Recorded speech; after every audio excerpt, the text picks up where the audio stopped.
साज़ अथई अल्लाह तंबूरो अथई ज़बान ज़िक्र करते हैं जो जेको मटा पंहिंजो पाण उन्हीअ जी वाखाण करियां कहिड़नि लफ़्ज़नि सां जीअं त अॼु हिते सिंध जी सक़ाफ़त जो ॾियारो मल्हायो पियो वञे ऐं केतिरनि ई ॿारनि स्टॉल लॻाए सांची तजुर्बा करे ॾेखारिया आहिनि जन मां असांखे तमामु घणी ॼाण मिली आहे। सिंध लखे सालनि खां मुख़्तलिफ़ मज़हब कल्चर माणपे फ़लसफ़े शहरी अदावत कानून अदल व इंसाफ़ ॾाहप ॿोली तहज़ीब तमदन वापार जहाज़रानी ज़राइत तइलीम ऐं हुनर जी ख़ालिक सांसदान करीम सिंध सुकार दोस्त मिठाल आलिम सबा सबावद असे मेहरबानी कंदासीं पंहिंजे जागरता पब्लिक स्कूल इन प्रोग्राम कराइण वारे साईं उस्ताद मिस्किन खे असां थैंक यू चवंदासीं नाइस फेस्टिवल कयो अथसि ऐं असां उन गुज़ारिश आहियूं जीअं असांखे हिन में हिसो ॾींदा रहियो एक्सपेरिमेंट करायो ऐं तजुर्बा करायो ऐं हिन में असीं ॾाढो ख़ुशि आहियूं ऐं असां गुज़ारिश कंदा रहंदासीं त अहिड़ा प्रोग्राम थींदा रहंदा आहिनि ऐं असांखे हुन में हिसा ॾींदा रहनि। फ़क़ति असां हिन दफ़े कयो आहे पर हीअ हर साल आऊं कंदो पियो अचां 2010 खां वठी जॾहिं खां वठी सिंधी मीडिया हिन सक़ाफ़त खे मल्हाइणु शुरू कयो आहे। ॾाढी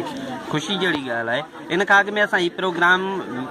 ईअं गेम करे ॿारनि खे रांदि कराए करे छॾींदा हुआसीं पर मूंखे चौथों पंजो साल हिन में मूं साइंस जा स्टॉल्स ॾिना आहिनि ऐं हुन में मूंखे काफ़ी सारो फ़ाइदो थियो आहे।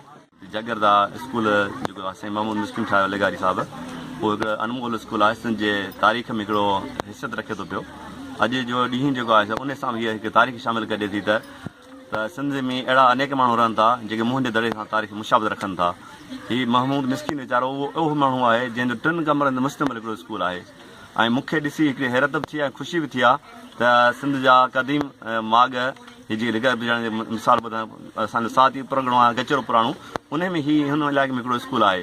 जंहिंजी तारीख़ आहे ऐं अलहमदिल्ला हिते ॿार पढ़ंदा। मूंखे अॼु हैरत थी त हिन स्कूल नंढे कखा स्कूल में 300 खनि ॿार पढ़नि था पिया जेके पट ते वेही। सो मां हिकिड़ो इहो पैगाम ॾिस त अॼु को ॾींहुं ख़ुशी जो ॾींहुं आहे सां ख़ुशी सां गॾोगॾु जेकॾहिं मुंहिंजो आवाज़ु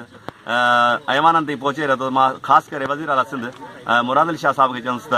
ख़ुदा हिन स्कूल जेको आहे कखां स्कूल आहे तव्हां सरकारी